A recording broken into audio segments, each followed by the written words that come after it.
Special General Secretary of the Federal Republic of Nigeria, IGP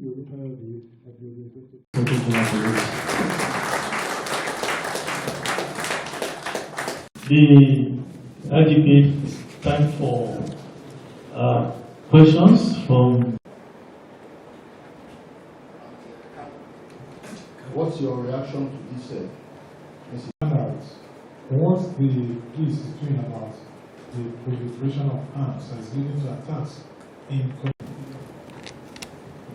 Okay, I have 6 questions here, and I want to attempt all. The first one from Ada, AIT, right? Yes, sir. Yeah. Why before now have we not been hearing of arrests and consequences?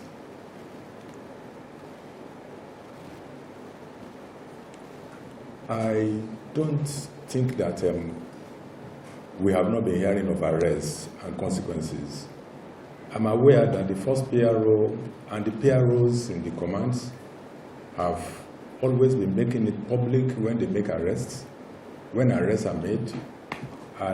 These days, almost on daily basis, I see in the news reports of arrests made by the police.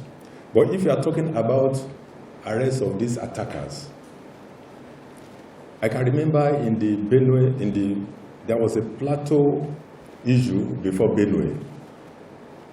And I know that the first PRO went on the air when we started making arrests. Some arrests were made, we actually made arrests in the plateau attacks, and those arrested have been taken to court.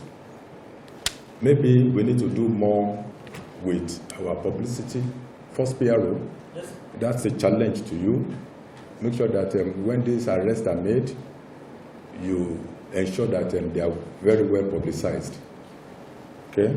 And when we take them to court too, please inform members of the public that they have been taken to court. Yes, I'm aware that it's okay to blame security when things happened. It's okay, but when we are blaming security agencies, let us not forget that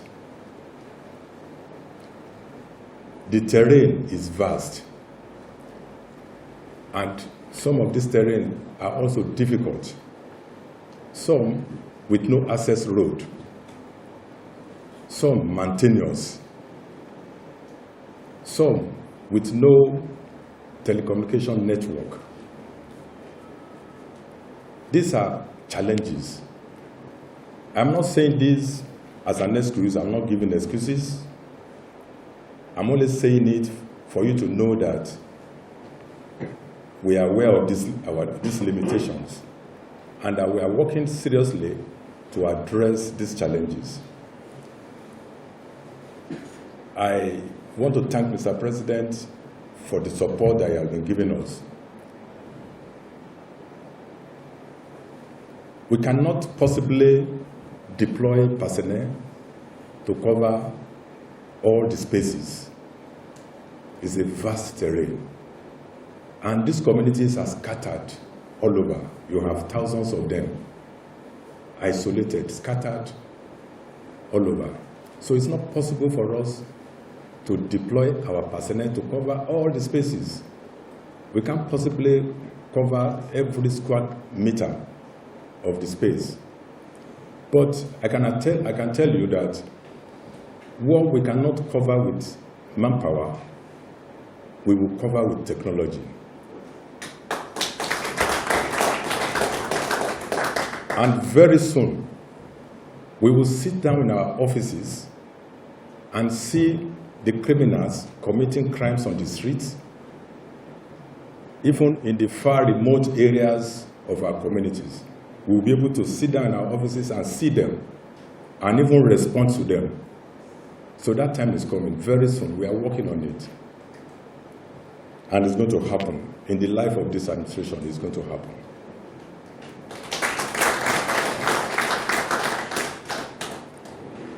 Then the question from Odita. It's a bombing, return of bombing incidents. Okay, you mentioned about bombing incidents in Borno and Kano. Well, I don't know. Yes, I am aware of the suicide bombing that occurred in Borno recently.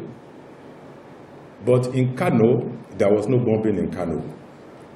What happened was there was an explosion. A truck came from Yobe State with metal scraps, loaded with metal scraps. Unknown to the company who brought the metal scraps to Kano, the metal scraps contained UXOs. UXOs are unexploded ordnance, military ordnance that are not exploded.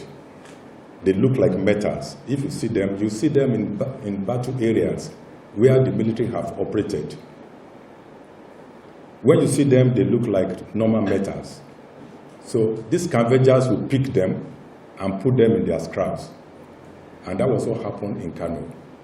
So it was not a case of IED, it was a case of UXO exploding. So there was no bombing in Kano.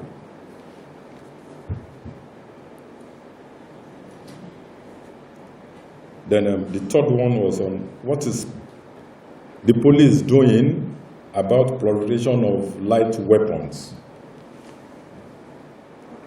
We are doing a lot to mop up arms everywhere. All the command CPs are working towards mopping up arms in their respective jurisdiction. We have also recovered so many of these arms. Almost on daily basis, we recover arms.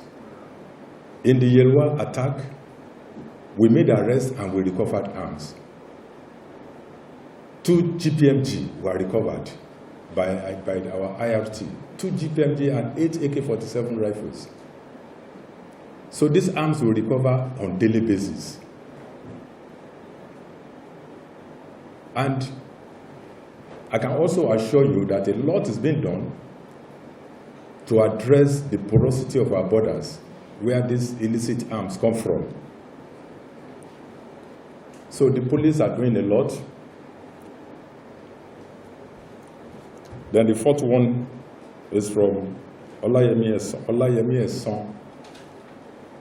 Issues of civilians using the name of the IGP to discharge cases at police stations, and even officers going around dropping the name of IG, supporting their illegality with the name of IG.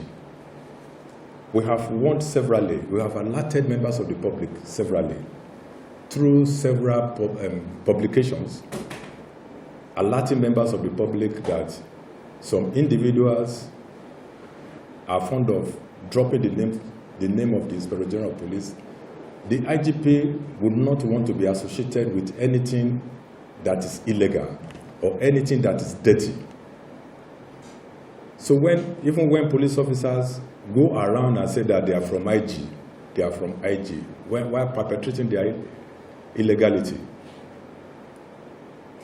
if you know that these policemen are not doing the right thing and they are saying that they are from IG, just know that they are lying to you. The IG will not send them on anything that will bring embarrassment to the Nigerian police. So please take note of that. This is another opportunity for us to sound this to the public.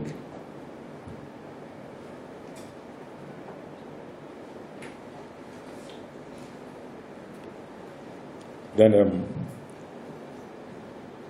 Kingsley from Vanguard wants clarification on is it the number of arrests made, or because when you say 26 or 28, you say you want to know whether it's 26 or 28. I think this figure relates to the number of arrests made.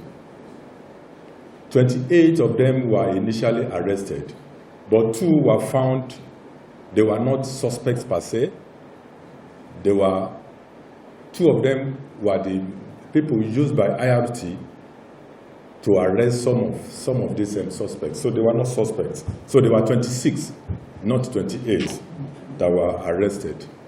Then if you are talking about the number of casualties in that incident, the number is 47 persons were confirmed killed in that incident.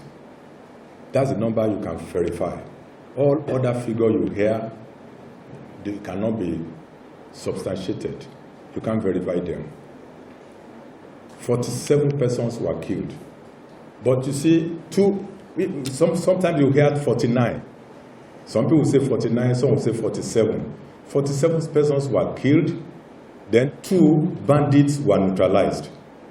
Because when these bandits came, they first of all attacked the police station in that community. Unknown to them, that police station has been reinforced previously by the Commissioner of Police. So they met resistance. They were repelled at the police station. In the course of exchange of fire between the bandits and the police, 2 of the bandits were neutralized in that incident.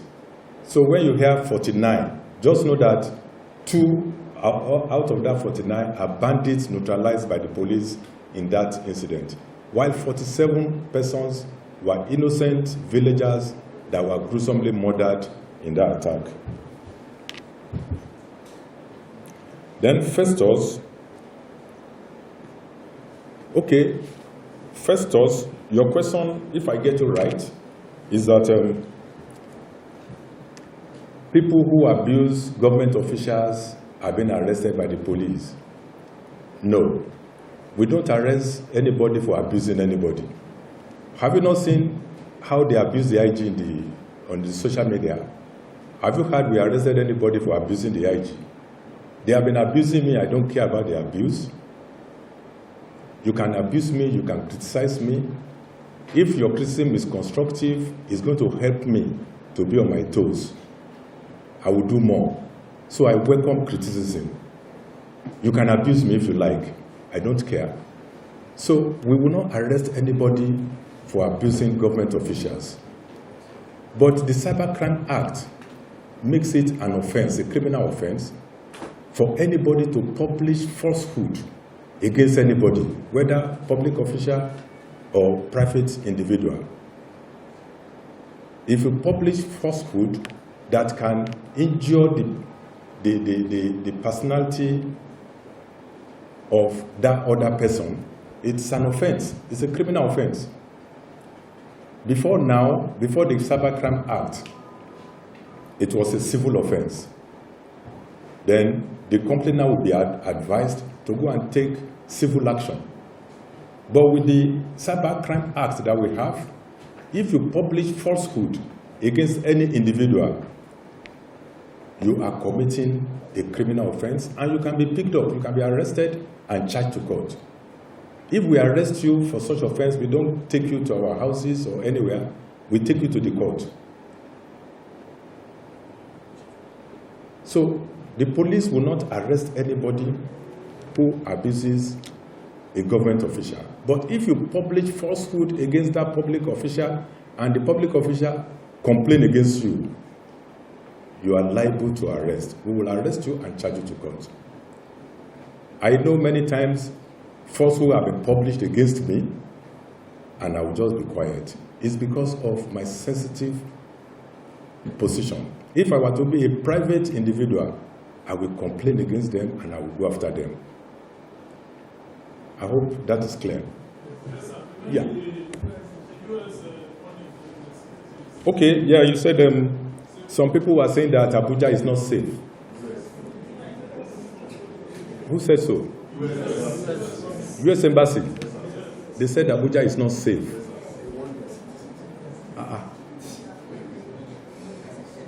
I'm just hearing that. I'm not sure that was coming from US Embassy. I'm not. I hope you are not. I hope it's not a social media thing. Thank you, the Soldier of Police. But you can see the hall. Yeah, but I would want this message to be very well taken by the press. And we are not ready to take it again. Okay. We want to take it again, the IGP. I am pleased to welcome you to this press briefing and to thank you for your support and partnership with the police in our efforts to provide security and safety for all Nigerians.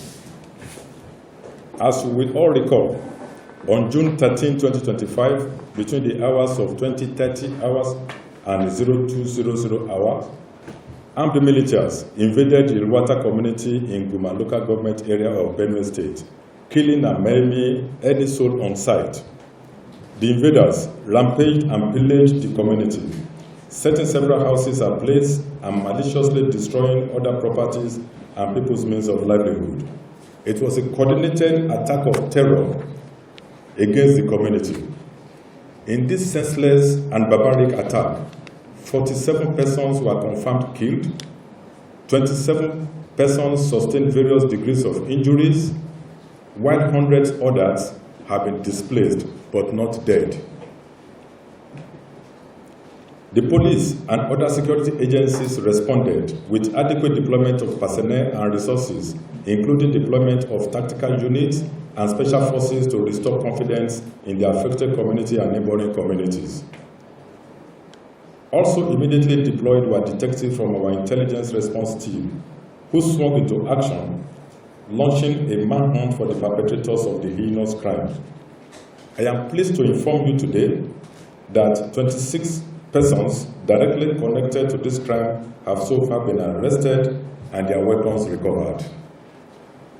On 19th June 2025, 2 crime suspects who were masterminds of this attack were apprehended from their hideout. This arrest led to the arrest of 7 other suspects the following day, 20/06/2025. They were picked up from various locations where they had fled, hoping to evade justice. On 21st June, another key suspect, in whose house the initial meeting to plan the attack was held, was arrested. On 22nd June, a major breakthrough was recorded with the arrest of 18 other suspects who directly took part in the killings. And on 23rd June, our detectives recovered 2 general-purpose machine guns and 8 AK-47 rifles, which were part of the weapons used during the attack. All 28 suspects are currently in custody and have voluntarily confessed to their individual and collective roles in this incident. As I speak, legal proceedings are being finalized and they will be arraigned in court without delay. We will go after anyone, planner or executor, who attacks any community in Nigeria. We will leave no stone unturned until every single individual responsible for the killing of innocent Nigerians is arrested and brought to justice. Similarly, on the 22nd June of 2025, a heartbreaking incident occurred in Mangu local government area of Plateau State, where a bus conveying passengers from Zaria was stopped and attacked by a mob. Tragically, 9 of the passengers were murdered and 3 sustained injuries before our teams could intervene and rescue the remaining 22 victims. So far, 22 suspects have also been arrested in connection with this gruesome act of mob violence. They too will face the full wrath of the law in court. Again, yesterday, 23/06/2025, another ugly incident was recorded in Benue State, where 2 persons traveling in a truck were killed at Agon area, North Bank, Makurdi. 5 persons connected to this incident have so far been arrested and will also be made to face the full weight of the law. The recent trend of reprisal killings, where innocent citizens are murdered in retaliation for crimes committed by others, is barbaric, senseless, and dangerous. It does not bring justice, it only fuels further hatred, inflames tension, and perpetuates the cycle of violence. I want to unequivocally condemn the recent spate of violence across our nation. This is not who we are. Violence is not the answer, I call on all Nigerians, regardless of religion, ethnicity, or background, to choose peace, embrace dialogue, and work together for the unity and prosperity of our country. I call on all communities across Nigeria to remain law-abiding, vigilant, and cooperative. The security agents deployed to your communities are there to protect you. Work with them, share information, stay calm. Together, we will overcome these dark forces. I must acknowledge that the breakthroughs we have recorded, both in Benue and Plateau states, would not have been possible without the strong collaboration and synergy with all security agencies. The Nigerian police force continues to work hand in hand with the military, DSS, NSCDC, and other partners in the pursuit of one common goal: to safeguard the lives and property of every Nigerian citizen. Our commitment to interagency cooperation remains firm and unshaken. I wish to thank Mr. President for providing the required support that facilitated the speedy arrest of the perpetrators of the Benue and Plateau massacre. Finally, I thank the Nigerian people for their continued cooperation. Your support strengthens our resolve. As we move forward, we appeal for even greater collaboration as we work tirelessly to rebuild trust, restore order, and ensure lasting peace across our dear country. Let the world know that Nigeria will not bow to terror. Our people will not be silenced by fear. We are not helpless. Nigeria is not hopeless. These criminals may have struck, but we will strike back with the full force of the law. We are not retreating, we are advancing. And we will not stop until every Nigerian can sleep with both eyes closed. The Nigerian Police Force will continue to work with other security agencies and indeed with all law-abiding citizens of this great country to hunt down every perpetrator of violence against our people, wherever they may be hiding. There is no hiding place, not in Benue, not in Plateau, not anywhere in this country. Thank you. Police force to us as a nation. And that ends this Holy Communion service today. For the press briefing, that's where we're going to draw the national anthem as we close this event.